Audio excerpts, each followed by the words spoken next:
Mwaramutse canke mwiriwe amahoro. Tubanje kubifuriza umwaka mushasha mwiza wa 2025. Twari tubakumbuye inyuma y'igihe kitari gito tutaganira namwe kubw'imvo z'ivyo twarimo vyiza. Turizera neza ko mwawutanguye neza. Tubifurije amagara meza, muzowugiremo umugisha, muroranigwe, muronkemwo ivyiza bibereye, kandi Imana izobabera umurongozi n'umuzigamyi, kuko ari izi biwurimwo yateguye kubw'umwe wese. Amen. Uribaza uti none mutuzaniye iki? Nyuma y'indwi zitatu ataco mudusangiza. Iki kibazo ndaje ndacishure mu mwanya muto, bana natwe ndabafitiye akaganuke ka 2025. Umwaka urangiye 2024 twabanye mu bihe vyiza vyo gutangura uru rubuga.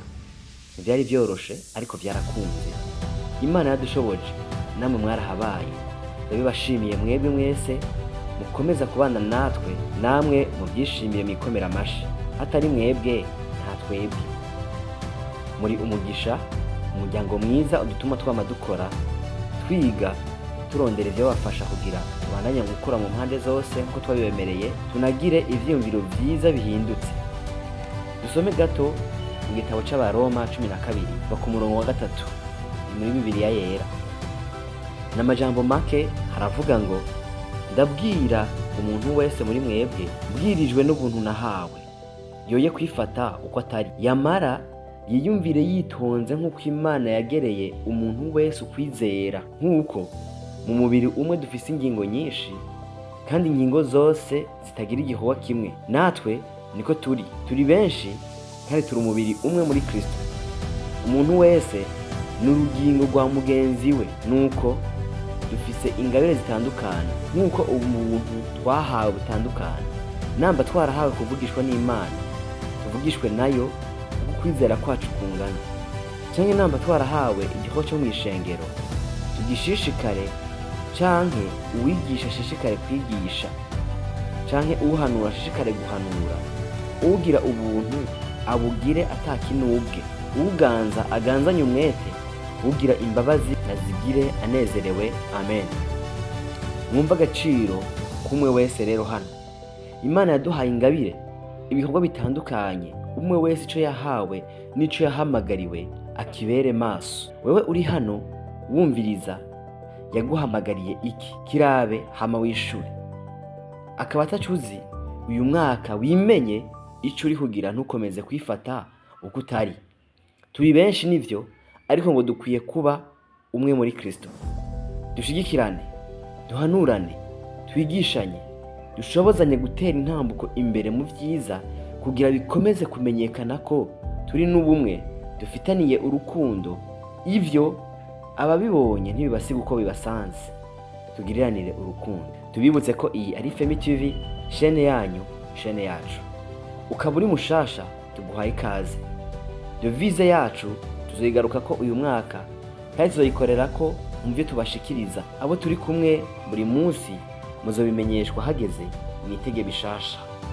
Ukaba utaragira subscribe, yikore twagura umuryango hama tubandane. Be you and do your best to become better you. Uyu mwaka mushasha witeze iki?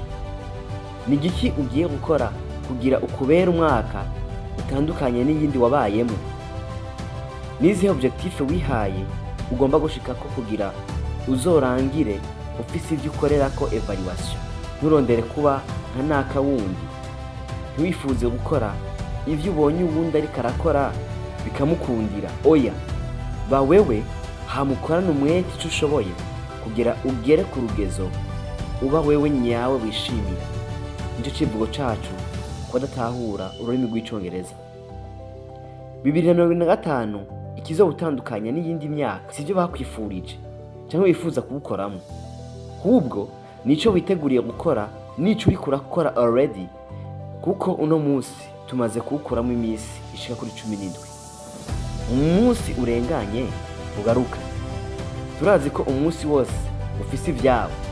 Ico udakoze uno munsi wari gukora gitwara umwanya w'ejo haza n'inguvu mu kugikorana n'ibindi bitayisanse kujana.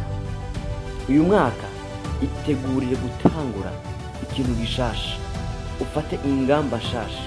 Namba ari ivyo ukora bikore, namba ari ivyo wiga vyige, namba ari ivyo uheba bihebe, kugira utere intambuko yindi nziza yo kuba wewe urushirije kuba mwiza gusumba mbere. Itegurire guheba inyifato mbi zitaguhesha iteka, ingeso mbi zikubuza kuba inyankamugayo, ibikorwa bibi bituma utakaza ubuntu, abagenzi babi bakujana mu nzira zabo mbi. Hunga ikibi cyose uciyambure, reka kwirengagiza ukuri uzi ngo ujane nyabahururu. Inzira ishikana ku iterambere rirama no gukora kandi ugakora neza ico ushoboye. Ndashaka gusurinya aka kantu, gukora neza ico ushoboye. Uyu mwaka mushasha urimwo ivyiza byinshi kandi urimwo n'ibizokugerageza kugira bipime urugezo ugezaho kwizera no kwiyizera.